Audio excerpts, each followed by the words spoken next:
Өнөөдөр Асигаар хичээлийн сэдэв маань болохоор өгүүлбэрийг хэлэлцэн найруулгын алдаа. Өгүүлбэрийн түвшинд өгүүлбэрийн найруулгын алдааг засаж сайжруулах зорилготой. Эхлээд бид найруулга гэж юу вэ? Тодорхойлыг сэргийн саная. Найруулгын зөвлөх хүний санаа бодол юм үзэгдлийг хэрхэн уран яруу тавьж тодорхой эмх зэгцтэй илэрхийлэх аргыг илрүүлэх зорилгоор тухайн хэлний арга хэрэглүүрийг шинжилдэг байна. Өөрөөр хэлэх юм бол бичиг зохиолыг хэв хэмжээний хүрээнд хэрхэн зөв тавьж тодорхой ойлгомжтой ярьж хүчиж байгаа асуудалтай ухаан гэж ойлгож болох нэ. Найруулгын хийх хэмжээ гэдэг маань. Өнөөдрийн хичээлийн маань сэдв бол найруулгын алдаа. Найруулгын алдаа гэдэг бол тухайн бичвэрийг уншиж байгаа уншигч хүлээн авч байгаа хүнд ямар нэгэн хэмжээгээр хүндрэл учруулдаг байна.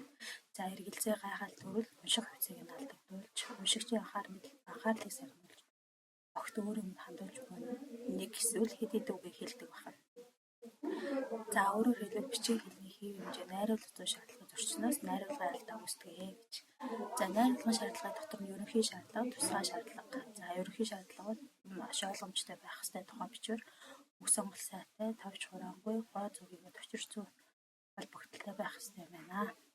Тусгай шаардлага гэхээр сонирхолтой, яруу сайхан, нэгэн загвартай зохиогч үзэл бодол туссан байх шаардлагатай. Найруулгын шаардлага.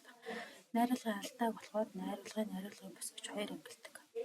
Найруулгын алдаа бол үг бүрөө сонгох, үг илүүдэх, үг дутах, яруу хэрэглүүрийг оновчгүй хэрэглэх, үг давтсан үг буруу илбэрчүүлсэн гэх хүрлүүд байх нэ.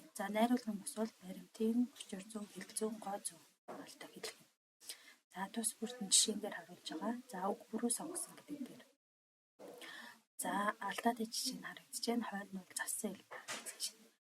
Энд бол үгийг хүн төрөлхтөн гэдэг өргөдөхтэй үгийг тухайн өгүүлбэрт буруу сонгож хэрэглэсэн гэдэг.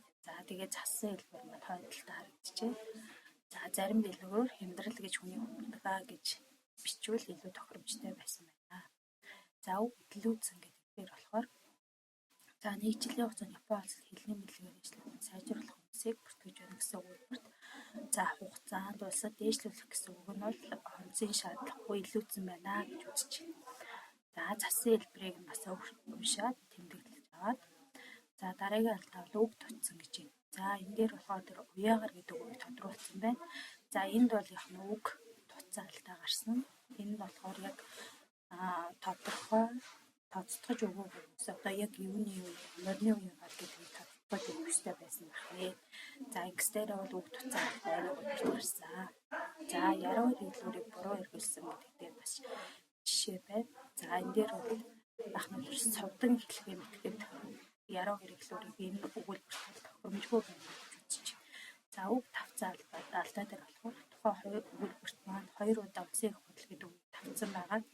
Энэ бол үг давцсан алдаа болж байна гэж. Үг буруу хэлбэржүүлсэн. Таны бие лагшин тань тунгалах уу гэсэн байгаа.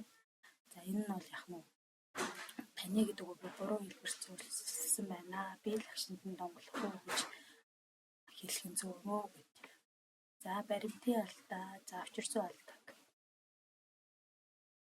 Гоо зүйн алдаа мөн болон хэл зүйн алдааг тус бүртэн жишээгээр тайлбарлаад хаана ямар алдаа байгаа зассан хэлбэр нь харагдаж байна.